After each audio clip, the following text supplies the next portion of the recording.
খুলনার কয়রায় বন বিভাগের কর্মকর্তারা মিথ্যা মামলা দিয়ে হয়রানির অভিযোগ তুলে মানববন্ধন করেছে এলাকাবাসী।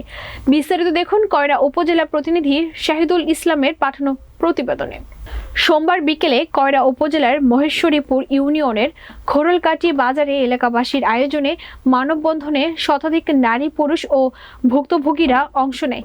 তারা বন বিভাগের অসাধু কর্মকর্তাদের দায়ের করা মিথ্যা মামলার বিরুদ্ধে প্রতিবাদ জানায়।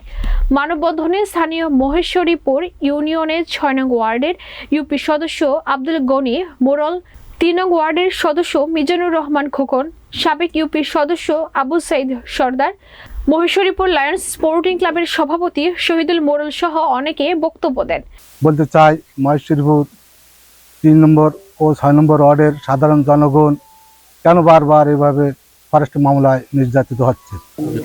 বেতন দেয়, তারপর তলোয়ার দিয়েছে। তারা তো সাধারণ জনগণকে ধরতে পারে, তারা কানে হাত না দিয়ে চিলের পিছে পিছে ছোটাছুটি করে। তাই আমি তাদেরকে অনুরোধ করব, তারা যেন এভাবে বারবার মিথ্যা মামলা দিয়ে সাধারণ জনগণকে হয়রানি না করে। এখানে যে বাইনিখালী এসো মনিরুল এখানে আসার পরে তিনি ওই জঙ্গলে যদি চুরি করতে যায় একজন মামলা দেয় আরেকজনের নামে। তিনি যাচাই বাছাই করে কোনো মামলা দেয় না, যাতে যাচাই করে হাতে হাতে ধরে সে মামলা দেখ, আমাদের কোনো আপত্তি নেই। কিন্তু সে একজনের কান কথা শুনে আরে কিছু সিসিবি আছে আমাদের এইখানে, এটির নাম কি হামিদ, একজন সিসিবি হামিদ, আর ওনাদের সোর্স সিসিবি হামিদ, আর শেখের কোনে আছে একজন রফি। এদের কথা শুনে এরা এই ভালো সাধারণ লোকের নামে কেস দেয়, ভালো ভালো লোকের নামে বাধা যায় গনি, কেস হয় সবরের নামে। আমি এর আগে এই বর্তমান এসো মনির সাহেব, ইনি আসার আগে ইনার পিছনে কিছু চামচা জড়িয়ে গেছে।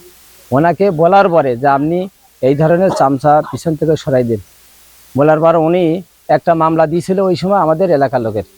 আমি প্রতিনিধির ছেলে হিসাবে আমি ওনাকে বলার কারণে একটা মানববন্ধন করেছিলাম যে উনি যাতে ভবিষ্যতে আর কাউকে মিথ্যা মামলা না হয়রানি করা হয়।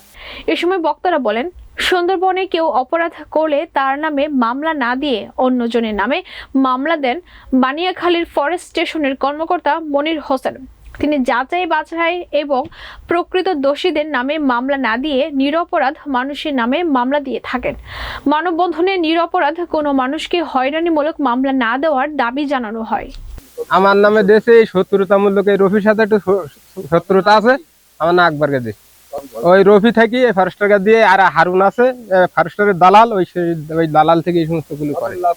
ওদের লাভ আছে, আমাদের সাথে একটু গ্যামজাম আছে, এই কারণে আমার নামে মামলা, ওই হারুনের সাথে গ্যামজাম আছে। প্রতিগামীর সাথে এই মিথ্যাভাবে মামলা মোকদ্দমা দিচ্ছে। আমাদের তো দেখিনি ফরেস্টার, কিংবা আমরা তো জড়িত না। আমার যে জঙ্গলে দেখতো মানে মামলা দিলি আমরা মেনে নিতাম, কিন্তু আমার জঙ্গলে দেখিনি।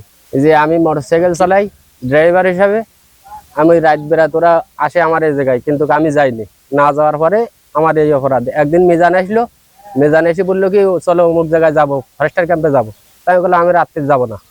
না যাওয়ার পরে মিজান থেকে ওসি সাহেবের টাকা দিয়েছে ৫,০০০ দে এই মামলা কোটা দিয়েছে। একজনের বাড়ি আসছে আপনার গেলাবাড়ি, আরেকজনের বাড়ি আসছে কালীবাড়ি। এইসব নাম করা মিজান থেকে টাকা দিয়ে আমাকে নাম করা বসাইছে। আমার অপরাধ, আমি ওর সাথে যাইনি কেন? আবার কি জঙ্গলের ভিতরে আমাকে দেখেছে, 2টা দড়ি পাইছে এই মামলা, কিন্তু আমাকে সামনে জঙ্গলে যাইনি। আমি 13 বছর বিদেশ করে আইছি, এখন আমার মিথ্যাভাবে মামলা দিয়েছে। চাষি মিথ্যাভাবে মামলা দিয়েছে, তার প্রতিপক্ষ সরকার কি করে সেই আবেদন করতে সরকারের কাছে।